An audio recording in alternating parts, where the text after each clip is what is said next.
안녕하십니까. 식교외과 의사 김영호입니다.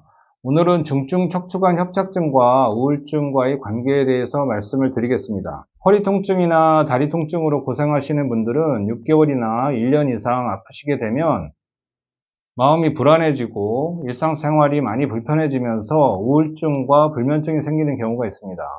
이 우울증과 불면증이 해결되지 않으면 살기 싫은 생각도 들고 또 문득문득 극단적인 선택을 하고 싶은 마음도 들기도 합니다. 실제로 그런 분이 있었기 때문에 말씀을 드립니다. 옆에 사진을 보면 중증 척추관 협착증으로 허리 쪽에 4마디 이상의 척추신경이 지나가는 신경관이 거의 8, 90% 이상 막혀 있었기 때문에 증세는 3년 전부터 심해졌고, 대학병원도 여러 군데 가셨고, 개인병원도 가셨지만, 가는 곳마다 이제 겁을 주고, 수술이 크고, 시간도 많이 걸리고 하기 때문에, 척추 고정술을 해야 된다고, 이렇게 말씀을 많이 들으셨기 때문에, 겁이 나서 못 하시고, 또 어떤 통증 클리닉에서는 1년만 치료하면은 치료받을 수 있다는 그런 얘기를 했기 때문에, 신경조사도 1년간 받으셨다고 합니다. 그러나, 2년, 3년 지나면서 통증은 가라앉는 듯 하다가 다시 심해졌고, 결정적인 것은 양쪽 다리 힘이 약해져서 지팡이를 의지하지 않고서는 걸을 수 없는 상태가 돼서 저에게 오셔서 척추 수술을 8시간을 받으셨습니다.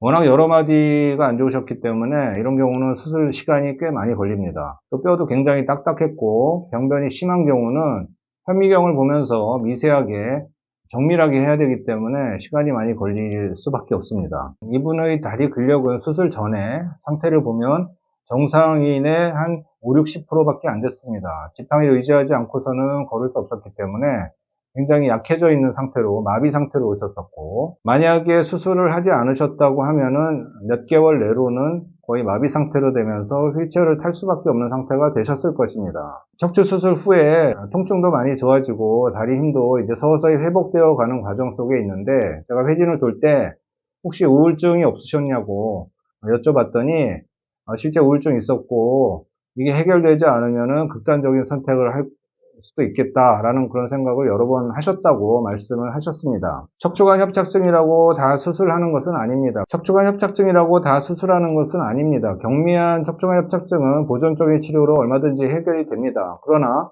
척추신경관이나 척추신경공이 7, 80%, 8, 90% 이상 막히는 중증 척추관 협착증에서는 신경주사나 운동치료로는 절대로 치료가 되지 않습니다. 척추관 협착증은 계속 진행하면서 좁아지기 때문입니다. 그렇기 때문에 수술적인 치료로 죽어가는 척추신경을 살리는 것이 굉장히 중요합니다. 그래야 나중에 마비가 없고 건강한 생활을 유지할 수가 있습니다. 요통자골신경통을 일으키는 척추관 협착증 중증일 때는 정밀 진단 후에 완치할 수 있는 방법으로 선택을 해서 치료를 받으셔야지 돈과 시간을 아낄 수가 있습니다. 저희 21년간의 척추 전문 의사로서의 경험에 의하면 요통자골신경통은 해결될 수 있고 완치될 수 있습니다.